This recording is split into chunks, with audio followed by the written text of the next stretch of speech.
CBC actually did something. They accidentally told the truth for once. Where were they during the election campaign where they were complicit in doing zero journalism whatsoever?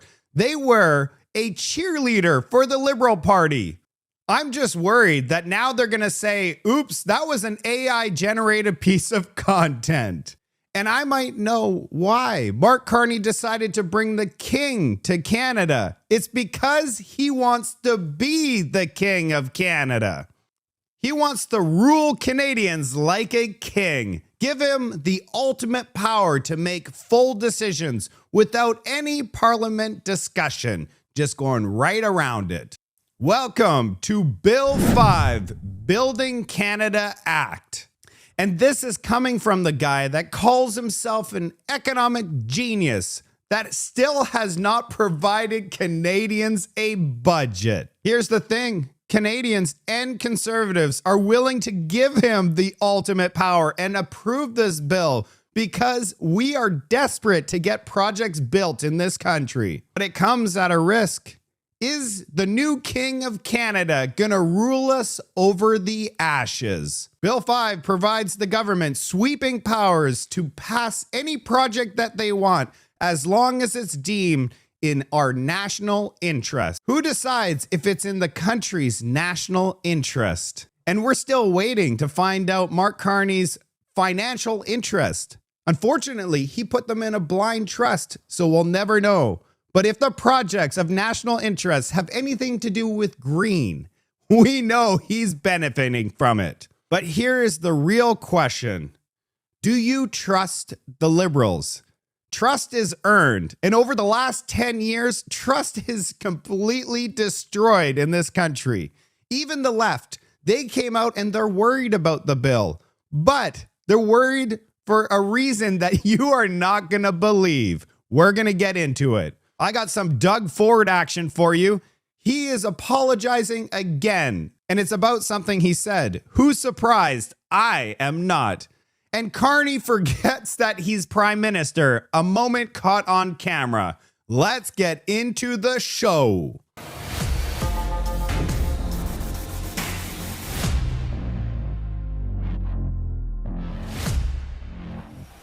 Let's start things off with CBC. Your eyes are going to feel like they've been deceived. You know, when the Prime Minister says we can give ourselves far more than any other country can take away, I get the rhetorical argument there, but boy, that U.S. economy is just so massive and so big, and I just don't know if interprovincial trade barriers and finding domestic procurement options for steel and aluminum can offset just what, you know, the further erosion of that economic relationship can.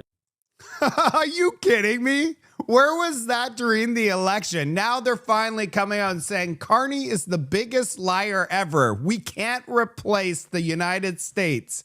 And just wait till you hear the figures. I know the figures, but CBC is actually providing honest journalism. Look, you're absolutely right. I mean, Mark Carney can talk as tough as he wants, but the fact of the matter is, you know, almost 80% of our trade is south of the border. We have to try to live through the Donald Trump years, and we can't just overnight diversify our trade to India or China or anywhere else in the world, or Europe for that matter. It's just the economies are too integrated. Ha! Can you believe it? I've been talking about this for a very long time, but all of a sudden CBC, they woke up and they're like, you know what? Maybe we should tell the truth for once. This is unbelievable, Canada. Save it, clip it, put it into the archives. It will never happen again. Mark your calendars, Canada, because July 16th, we're supposed to get this amazing trade deal between Canada and the United States. Do you think Donald Trump's going to be a man of his word and actually make a deal by that deadline? He told us at the G7, 30 days. Now that we've seen CBC actually be honest for once, we have a First Nations Council chief come out and say that the media is polarizing and destroying Canadians. Journalists listen to everybody always speaking here and misinterpret some of those comments that become polarizing and become very is disrespectful in a way that allows society to be polarized against each other. She straight up said that our mainstream media is polarizing and making us fight each other. It's destroying the fabric of our society. Do you agree with the First Nation chief? The First Nations in this country are furious with Doug Ford. Check out what he says. You need to take care of yourself, First Nations. Like handing an opportunity on a silver platter to First Nations that by the way, I have treated like gold. And over again, the chiefs, national chiefs, the regional chiefs, other chiefs have told me we've never had more access to a premier ever, as long as they can remember. So like I tell Rickford all the time, I should be the Minister of Indigenous Affairs because I get calls every single day. And when I first came into office, I told Minister Rickford, treat them all, give them what they need, whatever they want for them to prosper. But there's going to be a point that you can't just keep coming hat in hand all the time to the government. You got to be able to take care of yourselves. And when you literally have gold mines, nickel mines, every type of critical mineral that the world wants, and you're saying, no, I don't want to touch that. By the way, give me money. Not going to happen. It's simple. It will help them develop the mines and become very prosperous in their communities, something they've never had ever in their entire lives. And I'm bending over backwards to make sure we take care of them. But it's a two-way street here. And so I look forward to the meeting, actually. I've met a lot of them. I think I've met all of them. Oh boy. And then 24 hours later, let's see what Doug Ford is doing. I just want to say I sincerely apologize for my words, not only if it hurt all the chiefs in that room, but all First Nations. Because we know that if we work together, and I said during the campaign, nothing moves without First Nations consultation, respecting duty to consult, and make sure that we work together. Our chiefs felt today that the apology was sincere. We are looking at today as a new day going forward. And there are many things that, while we had many of our First Nations leadership here, our rights holders, we do have to. They've accepted the apology. The hat in hand comment is forgiven. 24 hours. I'm excited about this next one. I'm just going to go ahead and tell you guys. I don't want to hold this thing up. Why are the left, the people that are left-leaning, worried about this Bill 5? And it's going to blow your mind. It has nothing to do with giving Mark Carney all the power in the world to decide whatever he wants. Zero environmental consultant, zero provincial anything, just approved. Approved. Yeah, that's the most power you could give somebody. And here is... powers. Would you be comfortable with the future government, say, led by someone like Pierre Poilievre, these powers? I'm very comfortable that we require the ability to undertake big projects in this country, and this legislation enables... You just got it in that short little clip. What they're worried about, CBC, the left, and everybody's worried. Not about Mark Carney. He hasn't gained any of my trust. Has he gained your trust? They're actually worried that if the Conservatives win and Pierre Poilievre comes into power, he's going to have Mark Carney's king power, the power of the king. We can't give the power of the king to Pierre Poilievre. What about Mark Carney? For all of you out there that are like, yeah, let's get this Bill 5 approved so we can get projects built. And I understand where you're coming from. But this segment right here explains in a nutshell why forget Bill 5. Let's do something else. Mr. Speaker, in this short parliamentary session, we're rushing through legislation to temporarily, partially, perhaps override the very laws that have defined this Liberal government's decade-long war on development. Let's name them. C-69, the No New Pipelines Act. C-48, the tanker ban. The oil and gas production cap. The industrial carbon tax. These laws have made Canada one of the slowest growing economies in the developed world. Now, as we host the G7, our allies are still asking, why can't Canada get anything built? The government's latest response, Bill C-5, a patchwork fix that hopes to No one notices the mess underneath. Selectively overriding laws is a fake approach. Here's the real solution. Repeal these anti-energy laws, approve energy projects, create jobs, build again. Let's stop pretending and start delivering stronger paychecks and a better future for Canadians. Great. There you go. Why are we doing Bill 5 when we could just repeal all of the 10 years of liberal destruction that choking out all of our industries with these bills? But here's the thing. We're desperate. We're willing to give Mark Carney all that power just to get a freaking pipeline built. Just build a pipeline, because the way it's going right now, we are absolutely desperate. Our economy is crumbling. There's not going to be any pipelines in this country, even though we're like, yeah, let's give this Bill 5 so that we could get a bunch of pipelines built. We're not getting any pipelines. How do we know we're not getting pipelines? It's because of this. Well, somebody wants to tell you where to go and how to get there. It's the Liberal government's new attempt to ban your gas-powered vehicles. Starting next year, they plan to bring in what's called a zero-emissions vehicle mandate that becomes more and more stringent until it bans gas-powered vehicles altogether. In 2026, the federal government will begin phasing in the mandate, with automotive manufacturers and exporters forced to meet a target of 20% of sales in the, quote, zero-emitting category. That means electric, raising that to 60% by 2030 and 100% by 2035. So in 10 years, gas-powered vehicle sales will be banned altogether.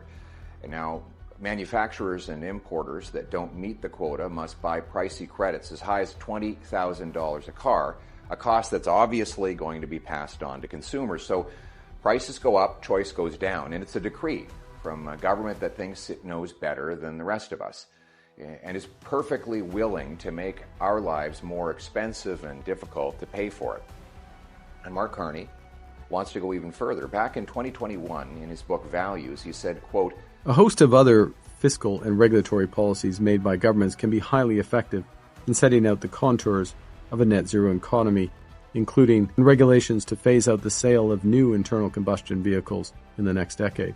So if you followed that schedule, they'd be banned altogether by 2031, even faster than the current Liberal government plan. But let's be honest, Canada is not a small, flat, warm country that is easy to get around. It's a vast, cold, resource-producing country where millions of us drive long distances to get to work, feed our families, and haul supplies, and yet the Liberal government wants to ban the technology that works the best, internal combustion engines, and force us all into driving electric vehicles, whether the grid is ready or not, whether the charging network exists or not, or whether we can afford it or not. The CAA found that EVs lose 40% of their battery life in cold weather, and that was tested in just -7 to -15 weather conditions, practically balmy compared to winters in Winnipeg, Thunder Bay, and much of rural Canada.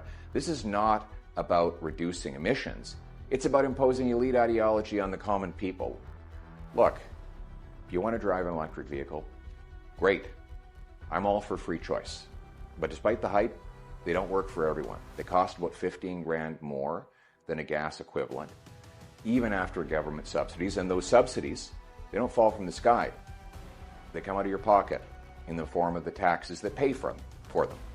Now, thanks to the ZEV mandate, car companies will have to make up the fines and costs of compliance by just jacking up the price that you pay when you buy your vehicle.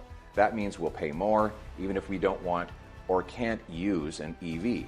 And let's talk about the grid. Right now, EVs make up just 8 to 10% of new cars in Canada, yet our grid is already stretched. What happens when that number jumps to 100%? Ask Ontario Hydro, BC Hydro, or Hydro-Quebec how ready they are to charge tens of millions of electric vehicles every single night on top of the growing residential and industrial demand. Spoiler alert, they're not ready. So how do the Liberals plan to bridge the gap? Well, more debt, more taxes, and more unreliability. It's funny, these are the same people that say that you should use less air conditioning in the summer to save money for the grid because it's overwhelmed and over-demanded right now. But then they force you to buy an electric vehicle that will place even more demands on it. That's enough of Pierre Poilievre, but I want to say something. It's a good video, but it's not that good because it should show the data And I'm about to show you the data about the absurdity of this electric vehicle mandate. The green circle there is Canada, and we represent 1.5% of total global emissions. And how much of that emissions is from you driving your car to and from work, or a truck delivering food to the grocery store? Transportation is responsible for 28% of all the greenhouse gases in 2021. And look at this, which includes all types of fuels. What is the carbon footprint of an EV in its life cycle? First, let's take a look at a mid-sized family car. It creates 24 tons of CO2 during its life cycle, while EVs produce 18 tons during its life cycle. So EVs and most of the carbon footprint is during the manufacturing of the EV. 24 to 18, that's a 25% reduction. That is it. Okay, now that we know it's a 25% reduction, let's do the math. 28 times 25%, that's a 7% reduction. Now get this. What is 7% of 1.5% of total global emissions? So if every single car in this country goes to electric, every single one, including all of the delivery trucks and everything, goes to electric, we will reduce our global emissions from 1.5% to 1.395, so 1.4%. So you're telling me that we are going to have to sacrifice our lives, increase the cost of every single car by $20,000, get all of this electrification of the entire country for that? That is so insane. I can't even comprehend. And why is Pierre Poilievre not showing this math to Canadians? This math will make you open your eyes and be like, what is happening in this country? We have completely lost common sense. Oh yeah, and China and India building their coal power plants 2 per week or whatever they're doing. It's going to make zero difference what we do with this electrification of this country. Not only that, if there's a CME, the entire power grid is gone. We would be absolutely screwed. Not only that, is we have the 3rd largest oil reserves on planet Earth. Why are we not using our oil? Now that we've seen the liberal insanity that they want to make us go all the way EV, and now they want this extraordinary power in order to get her done, let's see CBC's take on this Bill 5. Althea. The Bloc Québécois leader described Mark Carney this weekend, actually has been for several weeks, as the CEO of Canada. And I think when you look at that through that frame, some of the stuff that Andrew's talking about, for example, the disregard for Parliament kind of fits in that. Some people around the cabinet table are wondering if their role is just to rubber stamp things or if this is really a group decision-making body.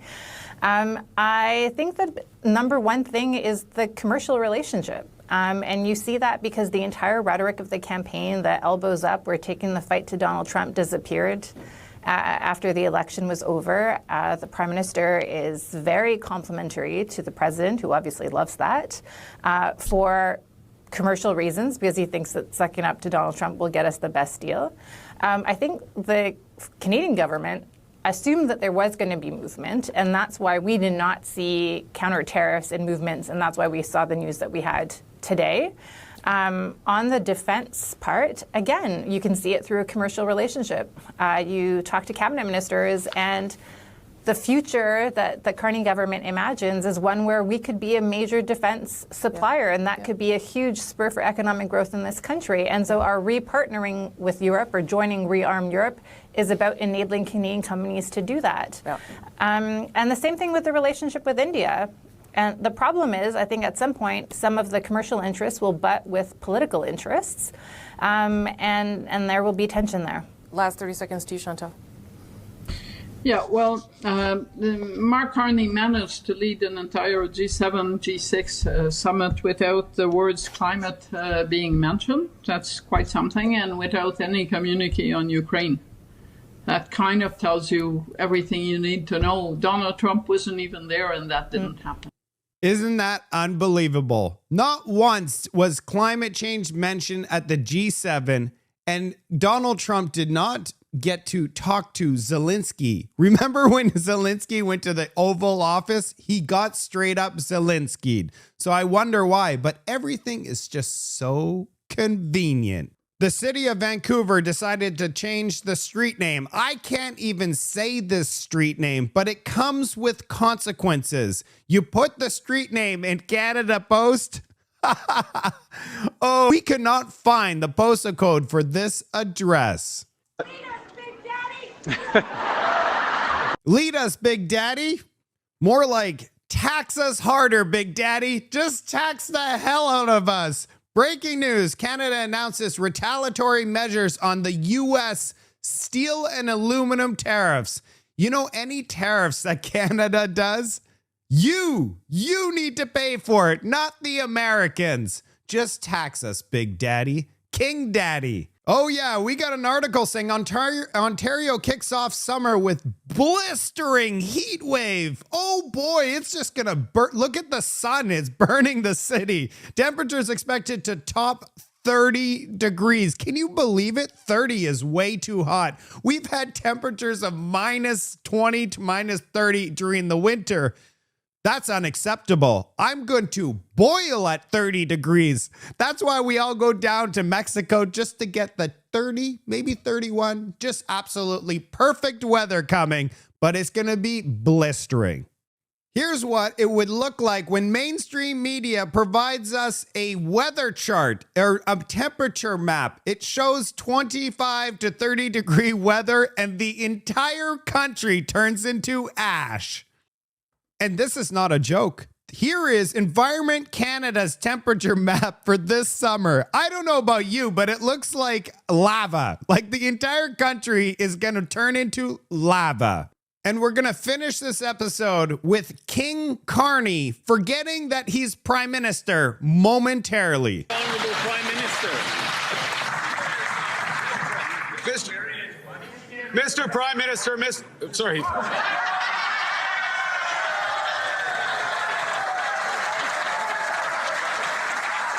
Battlefield promotion there. Mr. Speaker. Mr. Speaker. You see, he's not the Prime Minister. He's the king. Somebody else is Prime Minister in this country.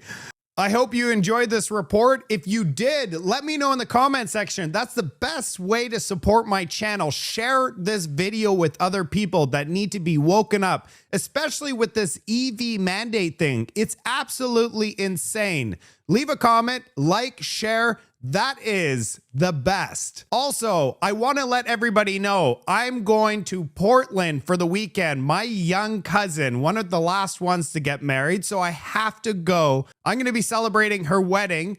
I'm leaving today. I'm coming back late Sunday night, meaning I'm not coming out with any videos over the weekend. I'm actually devastated about it because I love giving all of you these epic updates. But as soon as I do get back, I will be providing everybody a massive update because I'm sure there's going to be many news items over the weekend, and I'll report on that on Monday. Also, if you're not following me on Twitter X, you should go ahead and do so because even though I'm not able to make these long form videos, I'm going to be publishing all day, all the time on X, like I do every single day. I'm providing people with at least 20 to 30 pieces of content on X. And yeah, if you're not following me on X, you're missing out. I'll see you on the next report.